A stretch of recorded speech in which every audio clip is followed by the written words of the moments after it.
Question में domain बताना है, तो यहाँ से क्या पता चल रहा है, ये पूरा फंक्शन दिया है, यहाँ से क्या पता चलेगा कि ये पूरा ऑल रियल नंबर लेगा, यानी हमको इसका पता चल जाए डोमेन तो काम बन जाए, यही इसी का डोमेन इस फंक्शन का डोमेन होगा।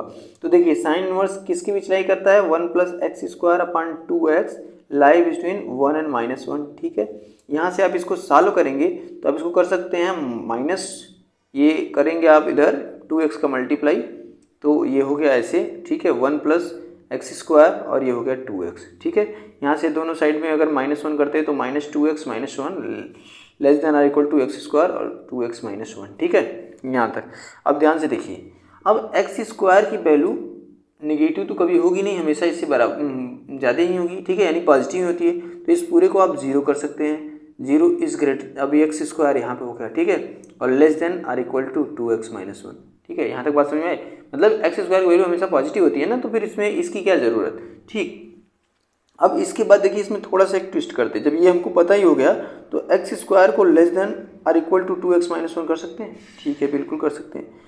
अगर हम x² को less than or equal to 2x - कर सकते हैं, तो क्या हम x² को ऐसा नहीं कर सकते, mod x² less than or equal to 2x - 1 कर सकते हैं, ये भी कर सकते हैं। ठीक है, जब ऐसा कर सकते हैं तो मॉड x² और इसको लेफ्ट साइड में लाएं तो -2x और +1 less than or equal to 0 कर सकते हैं। तो मॉड x² माइनस ये x है तो इसको 2 मॉड x भी कर सकते हैं, +1 less than or equal to 0। तो यहाँ से क्या हो जाएगा, यहाँ से जब इसको सॉल्व करेंगे तो ये मॉड x - 1 का होल स्क्वायर बन गया। ठीक है, less than or equal to 0 ऐसे समझिए। तो यहाँ से mod x is less than or equal to 1। ठीक है, तो यहाँ से मॉड x की वैल्यू 1 समझिए। तो मॉड x की वैल्यू कब होगी, जब x बराबर 1 हो या x बराबर -1 हो।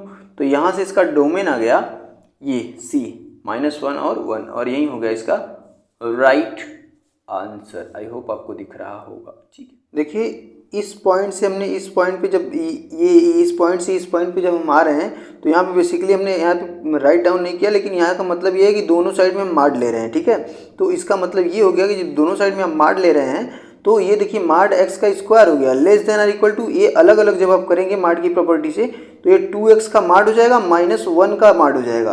फिर जब आप इसको फर्दर सॉल्व करेंगे तो मॉड x² तो ऐसे ही है, और ये 2 कांस्टेंट है तो बाहर निकल के मॉड x अंदर हो जाएगा, और माइनस ये 111 नहीं है, मॉड 1 है। ठीक है, और ये माइनस ये पॉजिटिव है तो 1 हो जाएगा। ठीक है, और इसके बाद हमने इसको लेफ्ट साइड मिला के mod x² - 2 mod x + 1 is less than or equal to 0 किया है, जो कि हमने यहाँ पे लिखा हुआ है। तो इस लाइन को मैंने डायरेक्टली ऐसे ही कर दिया था, और एक्चुअल में मीनिंग उसका ये है। तो आई होप अब आपको ये बात समझ में आई होगी।